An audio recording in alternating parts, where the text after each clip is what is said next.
ನೋಡಿ, ಚಿಕ್ಕಮಗಳೂರು ಭಾಗದಲ್ಲಿ ಮಾನವೀಯತೆಯನ್ನು ಮರೆತುಬಿಟ್ರ ಅಂತ. ಅದು ಬೇರೆ ಯಾರೂ ಅಲ್ಲ, ವೃದ್ಧಾಶ್ರಮದ ಸಿಬ್ಬಂದಿಗಳೇ.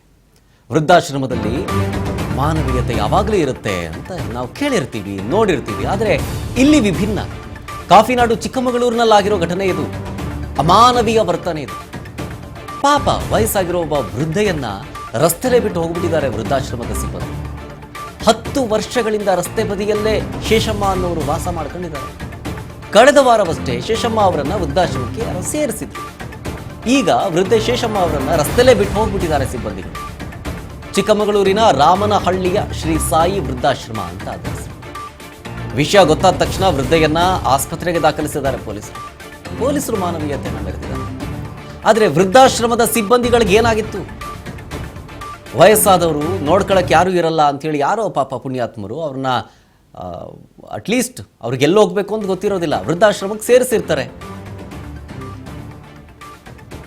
ಅವ್ರಿಗೆ ನೋಡ್ಕೊಳಕ್ಕಾಗಲಿಲ್ಲ ಅಂತಂದರೆ ವೃದ್ಧಾಶ್ರಮನ ಬಾಗಿಲು ಹಾಕ್ಬಿಟ್ಟು ಅವ್ರ ಪಾಡ್ಗೆ ಅವ್ರು ಇದ್ಬಿಡ್ಬೇಕು. ಹೆಸರಿಗೆ ಮಾತ್ರ ನಾವು ವೃದ್ಧರಿಗೆ ಇದೊಂದು ಆಶ್ರಮ, ನಾವು ಕೊಡೋ ಆಶ್ರಯ ಅಂತೆಲ್ಲ ಹೇಳಿಬಿಟ್ಟು ಹಿಂಗೆ ಬೀದಿಲೇ ಬಿಟ್ಬಿಟ್ಟು ಹೋಗೋದು. ನೋಡಿ, ಅಲ್ಲಿ ಪೊಲೀಸರು ಅವರನ್ನು ಆಸ್ಪತ್ರೆಗೆ ದಾಖಲಿಸಿದ್ದಾರೆ. ಆಮೇಲೆ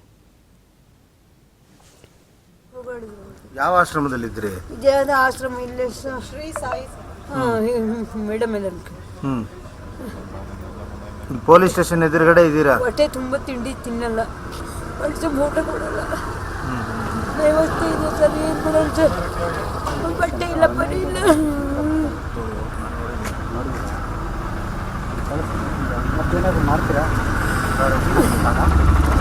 ಏನಂತ ಬಿಟ್ಟೋದ್ರಿ ಇಲ್ಲಿಗೆ? ಬರ್ತೀನಿ ಅಂತ ಹೇಳೋದು.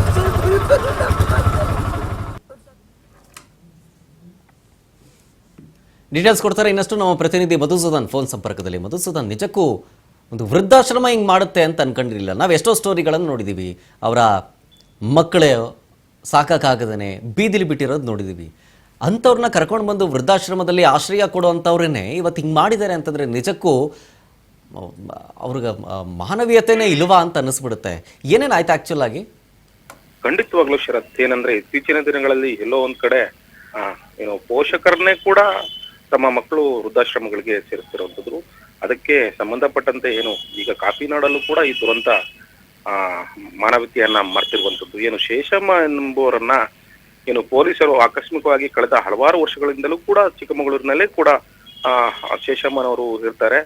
ಅವರು ಯಾವುದೇ ಕೂಡ ಒಂದು ಆಶ್ರಯ ಇಲ್ದಲೆ ಕೂಡ ಚಿಕ್ಕಮಗಳೂರು ಸುತ್ತಮುತ್ತಲಿನಲ್ಲಿ ಇವ್ರ ಹತ್ರ ಬೇಡಿ ಸ್ವಲ್ಪ ಅನ್ನ ಅಥವಾ ಆಹಾರವನ್ನ ಪಡೆದುಕೊಂಡು ನಡೀತಾ ಇರ್ತಾರೆ. ಎಲ್ಲೋ ಒಂದ್ ಕಡೆ ಈ ಪೊಲೀಸರು ಕೂಡ ಆ ಒಮ್ಮನನ್ನ ಅಬ್ಸರ್ವ್ ಅನ್ನ ಮಾಡಿರ್ತಾರೆ. ನಂತರವಾಗಿ ರಾಮನಹಳ್ಳಿ ಇರುವ ವೃದ್ಧಾಶ್ರಮಕ್ಕೆ ಶೇಷಮ್ಮನವರನ್ನ ಸೇರಿಸ್ತಾರೆ.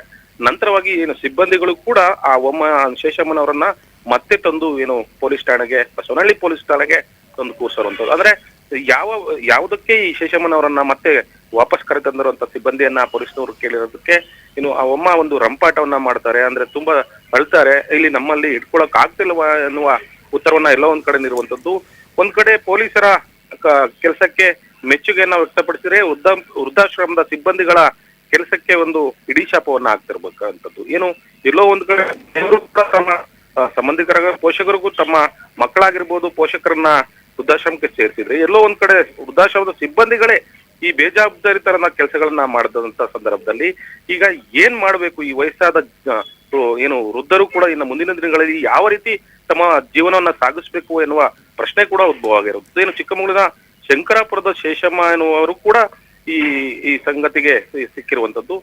ಅದರಲ್ಲೂ ಕೂಡ ತಮ್ಮ ಇಬ್ಬರು ಅಣ್ಣಂದಿರು ಇದ್ರೂ ಕೂಡ ಅವರನ್ನ ಹೊರಗೆ ಹಾಕಿರುವಂತದ್ದು. ಈಗ ಶೇಷಮ್ಮ ಈಗ ಪೊಲೀಸ್ ಠಾಣೆಯಲ್ಲಿ ಮತ್ತೆ ವಾಪಸ್ ಬಿಟ್ಟಂತ ಸಿಬ್ಬಂದಿಗಳಿಂದ ಪೊಲೀಸರು ಕೂಡ ಚಿಕ್ಕಮಗಳೂರು ಸರ್ಕಾರಿ ಆಸ್ಪತ್ರೆಯಲ್ಲಿ ಒಂದು ಚಿಕಿತ್ಸೆಯನ್ನ ಕೊಡುತ್ತಿರುವಂತದ್ದು. ಒಂದ್ ರೀತಿ ಏನ್ ಹೇಳ್ಬೇಕು ಅಂದ್ರೆ, ಇತ್ತೀಚಿನ ದಿನಗಳಲ್ಲಿ ಸಾಮಾಜಿಕ ಮುಖ ಕಾರ್ಯವನ್ನ ಮಾಡ್ಬೇಕಾದಂತ ಸಂಸ್ಥೆಗಳೇ ಕೂಡ ಈ ರೀತಿ ಆದ್ರೆ ಯಾರು ಇವರನ್ನ ಕೈ ಹಿಡಿದು ಕಾಪಾಡ್ತಾರೆ ಅನ್ನೋದು ಕೂಡ ಒಂದು ಇದಾಗಿರುವಂತದ್ದು. Fine, thank you Madhusudan ಡೀಟೇಲ್ಸ್ಗಾಗಿ.